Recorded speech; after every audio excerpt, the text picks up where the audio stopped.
जय मां कामाख्या। कामाख्या टुडे में आपका स्वागत है। आज की चर्चा कर्क लग्न और मिथुन लग्न पे।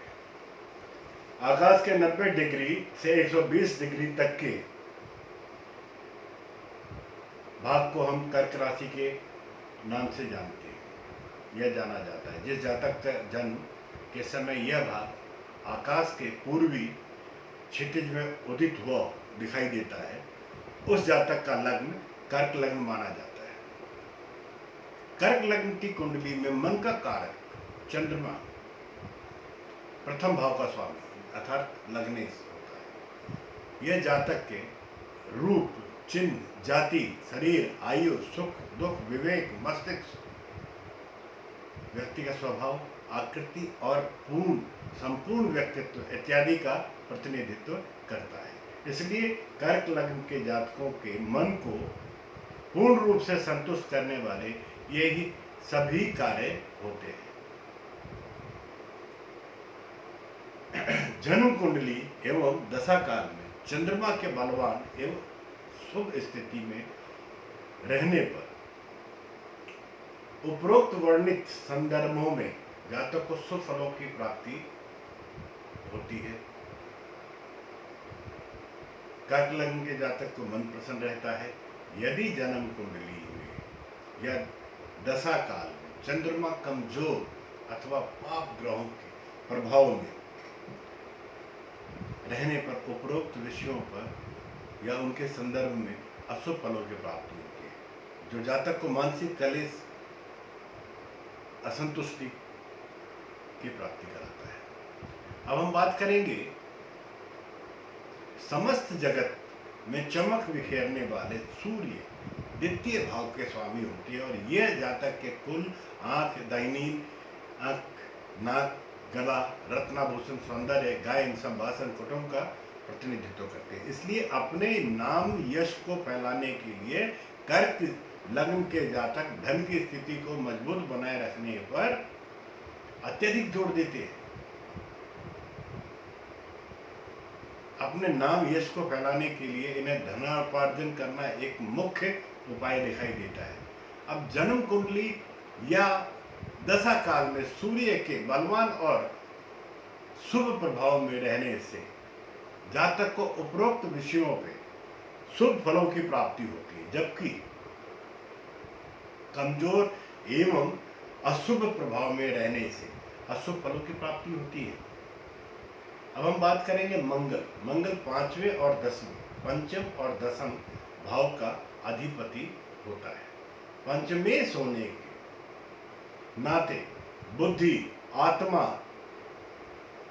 स्मरण शक्ति, विद्या ग्रहण करने की शक्ति, नीति, आत्मविश्वास, प्रबंध व्यवस्था, देवभक्ति, देशभक्ति, नौकरी का त्याग, धन मिलने के उपाय, अनायास धन प्राप्ति के उपाय, जुआ, लॉटरी, सट्टा, जठाग्नि, पुत्र, संतान, मंत्र द्वारा पूजा, व्रत, उपवास, हाथ का यश, स्वाभिमान, अहंकार इत्यादि एवं दशमेश होने के नाते राज्य, मान, प्रतिष्ठा, कर्म, पिता, प्रभुत्व, व्यापार, अधिकार, हवन, अनुष्ठान, ऐश्वर्य, भोग, कीर्तिलाभ, नेतृत्व, विदेश यात्रा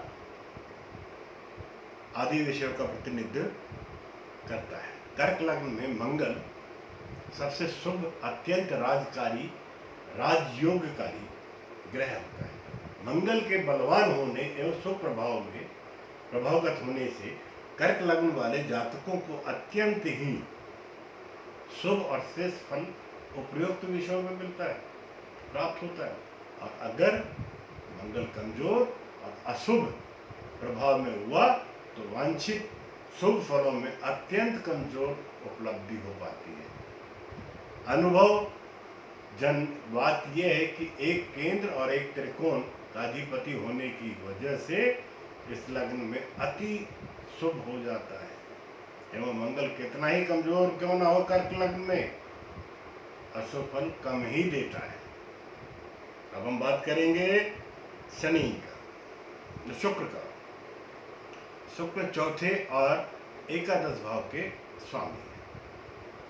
वह चतुर्थेश होने के नाते माता, भूमि, भवन, वाहन, मित्र, साझेदारी, शांति, जल, जनता, स्थायी संपत्ति, दया, परोपकार, कपट, छल, अंतकरण की स्थिति, जलीय पदार्थों का सेवन, संचित धन, झूठा आरोप, अफवाह, प्रेम विवाह, प्रेम संबंध इत्यादि विषयों का प्रतिनिधित्व एवं एकादश होने के कारण यह लोभ, लाभ, स्वार्थ, गुलामी, दासता, संतानहीनता, कन्या संतति, ताऊ, चाचा, बुआ, बड़े भाई, बहन, भ्रष्टाचार, रिश्वतखोरी, बेईमानी जैसे विषयों का प्रतिनिधित्व होता है। जन्म कुंडली में दशा काल में, जन्म कुंडली या दशा काल में शुक्र के बलवान एवं शुभ होने की अवस्था में जातक को उपरोक्त विषयों में शुभ फलों की प्राप्ति होती है, जबकि कमजोर एवं अशुभ प्रभाव में रहने की वजह से जातक को अशुभ फल प्राप्त होते हैं। अब हम बात करेंगे बुध द्वादश भाव का स्वामी होता है। इस वजह से यह जातक के नींद, निद्रा, यात्रा, हानि, दान, व्यय, दंड, मूर्छा, कुत्ता, मछली, मोक्ष, विदेश यात्रा, भोग, ऐश्वर्य, लंपटगिरी, परिस्थिति, गमन, व्यर्थ भ्रमण का प्रतिनिधि करता है। जन्म कुंडली या दशा काल में बुध के शुभ और बलवान होने की स्थिति में जातक को उपरोक्त विषयों में शुभ फलों की प्राप्ति कराता है, और वहीं कमजोर होने की स्थिति में अशुभ प्रभाव में रहने से अशुभ फलों की प्राप्ति होती है। बृहस्पति कर्क लग्न में षष्ठेश भाव का स्वामी होता है। षष्ठेश जो जातक के रोग, ऋण, शत्रु, अपमान, चिंता, शंका, पीड़ा, ननिहाल, असत्य, भाषण, योगाभ्यास, जिम्मेदारी, वाणी, वृत्ति, साहूकारी, वकालत, व्यसन, ज्ञान, कोई भी अच्छा बुरा व्यसन जैसे विषयों का प्रतिनिधित्व करता है। जन्म कुंडली या दशा काल में बृहस्पति के बलवान एवं शुभ प्रभाव में होने की वजह से उपरोक्त विषयों में शुभ फलों की प्राप्ति होती है, जबकि कमजोर एवं अशुभ प्रभाव में रहने से अशुभ फलों की प्राप्ति होती है। शनि यहाँ सप्तम और अष्टम भाव का स्वामी है। सप्तमेश होने के कारण यह लक्ष्मी, स्त्री, काम वासना, मैथुन, चोरी, झगड़ा, अशांति, उपद्रव, जनेंद्री, व्यापार, अग्निकांड इत्यादि, और अष्टमेश होने के कारण व्याधि, जीवन, आयु, मृत्यु का कारण, मानसिक चिंता, समुद्र यात्रा, नास्तिक विचार, ससुराल दुर्भाग्य, दरिद्रता, आलस्य, गृहस्था, जेल यात्रा, अस्पताल, चीरचार, चीरफाड़, ऑपरेशन, भूत प्रेत, जादू टोना, जीवन के भीषण दारुण दुख जैसे विषयों का प्रतिनिधित्व होता है। जन्म कुंडली या दशा काल में शनि के बलवान और शुभ होने की स्थिति में शुभ फलों की प्राप्ति होता है, और वहीं कमजोर एवं अशुभ प्रभाव में रहने से जातक को अशुभ फल मिलते हैं। राहु को कर्क लग्न में तृतीयेश का दायित्व मिलता है, जिसके नाते यह कर्क लग्न के जातकों के नौकर, चाकर, सहोदर, पराक्रम, अभक्ष पदार्थों का सेवन, क्रोध, भ्रम, लेखन, कंप्यूटर, अकाउंट्स, मोबाइल, पुरुषार्थ, साहस, शौर्य, खांसी, योगाभ्यास, दास्ता इत्यादि विषयों का प्रतिनिधित्व करता है। जन्म कुंडली या दशा काल में राहु के बलवान एवं शुभ प्रभाव में रहने से जातक को उपरोक्त विषयों में शुभ फलों की प्राप्ति होती है, जबकि अशुभ प्रभाव और कमजोर स्थिति में रहने से अशुभ फलों की प्राप्ति होती है। केतु को कर्क लग्न में नवमेश होने का दायित्व मिला हुआ है, जिसके कारण यह जातकों के धर्म, पुण्य, भाग्य, गुरु, ब्राह्मण, देवता, तीर्थ यात्रा, भक्ति, मानसिक वृत्ति, भाग्योदय, शील, तप, प्रवास, पिता का सुख, तीर्थ यात्रा, दान, पीपल इत्यादि विषयों का प्रतिनिधित्व करता है। जन्म कुंडली या दशा काल में केतु के बलवान एवं शुभ प्रभाव में रहने से जातक को उपरोक्त विषयों में शुभ फलों की प्राप्ति होती है, जबकि कमजोर एवं अशुभ प्रभाव में रहने से जातक को अशुभ फलों की प्राप्ति होती है। अब हम बात करेंगे मिथुन लग्न।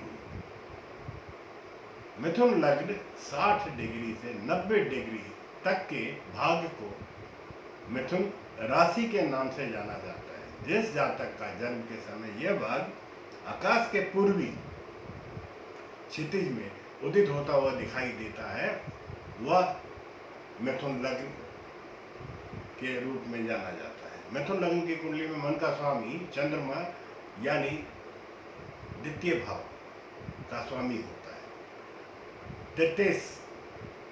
द्वितीय होकर ये जातक के माता, भूमि, भवन, वाहन, चतुर्थ, मित्र, साझेदारी, शांति, जल, जनता, स्थायी संपत्ति, दया, परोपकार, कपट, छल, अंधकरण, कई स्थिति, जलीय पदार्थों का सेवन, संचित धन, झूठा आरोप, अफवाह, प्रेम संबंध, प्रेम विवाह जैसे विषयों का प्रतिनिधित्व संभालता है।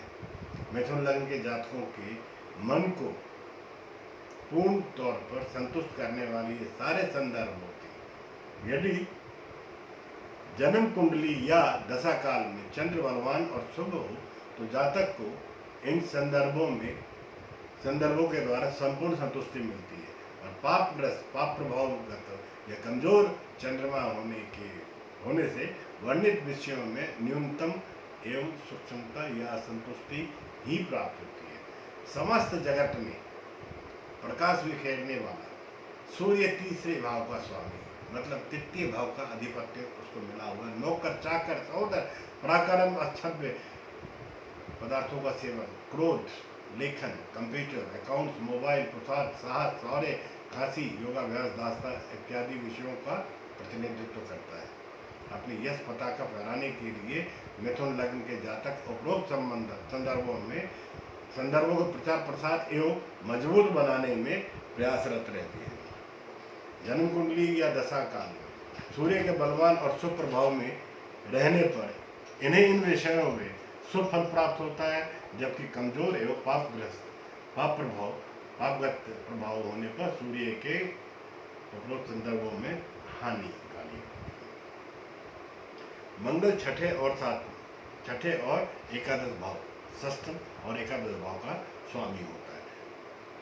षष्ठेश होने के नाते यह रोग, ऋण, शत्रु, अपमान, चिंता, असत्य, ननिहाल, भाषण, योगाभ्यास, जमींदारी, वाणिक वृत्ति, सहकारी, और एकादश होने के नाते रोग, लाभ, स्वार्थ, गुलामी, दास्ता, संतानहीनता, कन्या संतति, ताऊ, चाचा, बुआ, बड़े भाई बहन, भ्रष्टाचार, रिश्वतखोरी, बेईमानी जैसे विषयों का प्रतिनिधित्व करता है। मंगल का बलवान और शुभ प्रभावगत होना उपरोक्त विषयों में मिथुन लग्न के जातकों को शुभ फलदायक होता है, और निर्बल एवं पाप प्रभावगत होने पर अशुभ फलों की प्राप्ति कराता है। शुक्र पंचम और द्वादश भाव का स्वामी होता है। पंचमेश होने के नाते बुद्धि, आत्मा शक्ति, विद्या ग्रहण करने की शक्ति, नीति, आत्मविश्वास, प्रबंध, व्यवस्था, देव, नौकरी का त्याग, धन मिलने के उपाय, अनायास धन प्राप्ति, जुआ, लॉटरी,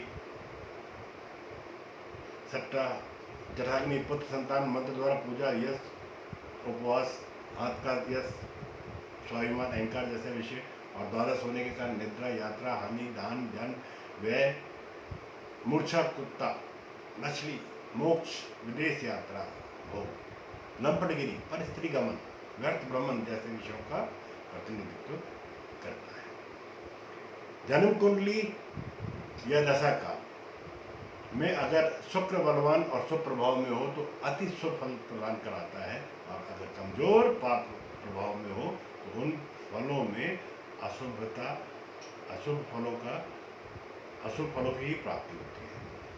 मिथुन लग्न में बुध प्रथम भाव का स्वामी होकर लग्नेश होता है, जो रूप, चिन्ह, जाति, शरीर, आयु, दुख, सुख, विवेक, मस्तिष्क, व्यक्ति का स्वभाव, संपूर्ण व्यक्तित्व जैसे अति महत्वपूर्ण विषयों का प्रतिनिधित्व मिला हुआ होता है। बलवान बुध की स्थिति इन विषयों में अति शुभ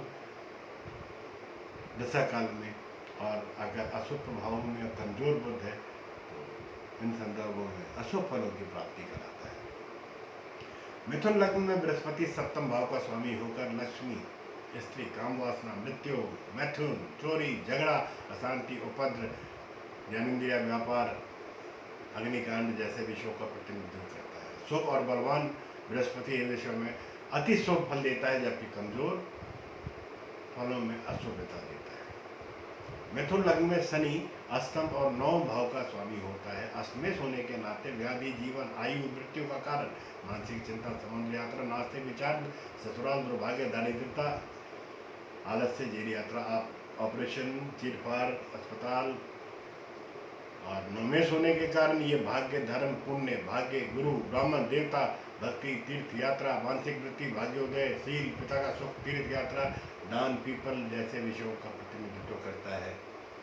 कुंडली में बलवान और शुभ प्रभाव वाला शनि बहुत शुभ फल देता है, जबकि कमजोर और पाप प्रभाव में शनि उपरोक्त वर्णित विषयों में अशुभ फलों की प्राप्ति कराता है। राहु इस लग्न में चतुर्थ भाव का स्वामी होकर माता, भूमि, भवन, वाहन, मित्र, साझेदारी, शांति, जल, जनता, स्थायी संपत्ति, कपट, छल, अंतःकरण, पदार्थों का सेवन, संचित धन, झूठा आरोप, प्रेम, विवाह आदि विषय प्रतिनिधि ग्रह होता है। शुभ प्रभाव में और बलवान स्थिति में राहु इन विषयों में अति शुभ फल देता है, और वहीं पाप प्रभाव में राहु अशुभ फलों की वृद्धि करता है। केतु को मिथुन लग्न में दसम भाव का स्वामित्व मिलता है। ये दशमेश होने के वजह से ये राज्य, मान, प्रतिष्ठा, कर्म, प्रभुता, पिता, अधिकार, हवन, अनुष्ठान, ऐश्वर्य, भोग, कीर्ति लाभ, नेतृत्व, विदेश यात्रा, पैतृक संपत्ति जैसे विषयों का प्रतिनिधित्व करता है। अगर यह केतु बलवान होकर शुभ प्रभावगत हो तो इन विषयों में शुभ फलों की प्राप्ति कराता है, और अशुभ प्रभाव में रहने से इन विषयों पे अशुभ फलों की प्राप्ति कराता है।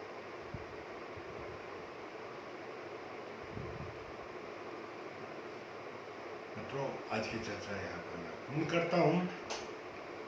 अगले चर्चा में मैं आपके साथ वृषभ और मेष लग्न की चर्चा करूँगा।